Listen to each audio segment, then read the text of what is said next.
Well, without a doubt, President Biden clearly believed, probably still does believe, that he could win re-election, but that view is not shared by many voters, and with no sign that the concerns that were raised after the with that debate in June were going to be addressed sufficiently. And in fact, we're only going to raise more concerns.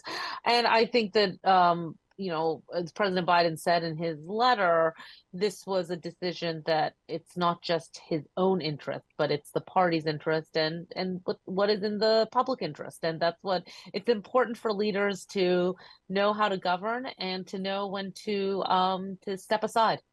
How President Biden is viewed, what President Biden's legacy will be, depends very much on what happens in November. If in fact Democrats are able to hold the White House, potentially gain control of both chambers of Congress, right? Keep the Senate and add the House. Then I think this will be seen as a very timely and important decision. But this is late in the game. There have been concerns raised about President Biden's age, energy, ability to run effectively for more than a year now. And the timing is very tight for Democrats. Their convention begins on August 19th. They have 4 weeks to either solidify around a candidate, Vice President Harris being the logical choice, or have an open convention, which we haven't seen since 1968. Well, I think, first of all, let's be clear. Although Vice President Harris is the logical choice to move to the top of the ticket and has President Biden's enthusiastic endorsement, has been endorsed by a number of Democrats already, including former President Clinton, among others. It's still unclear what will happen. And ultimately now the pledged delegates will have to cast their votes now that President Biden is not running. If this goes beyond a first ballot, then the so-called, previously known as the super delegates, with some 700 of them, would have a voice as well. So by no means is the party it's not clear at this point that Vice President Harris will be the nominee.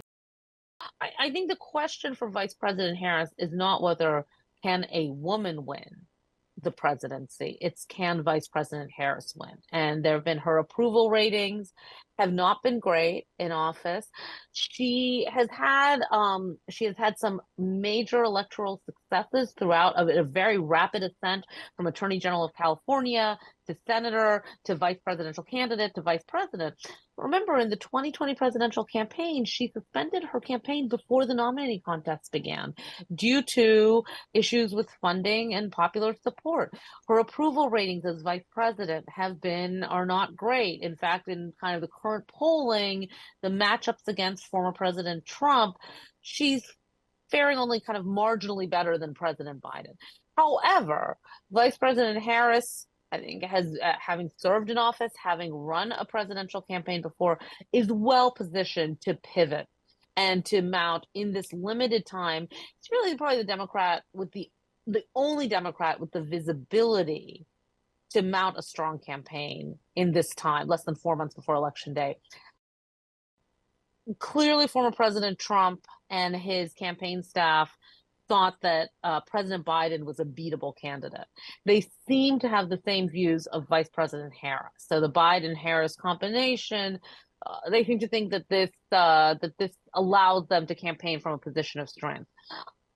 Whether that's actually true, again, we're still 3.5 months before Election Day. A lot can happen.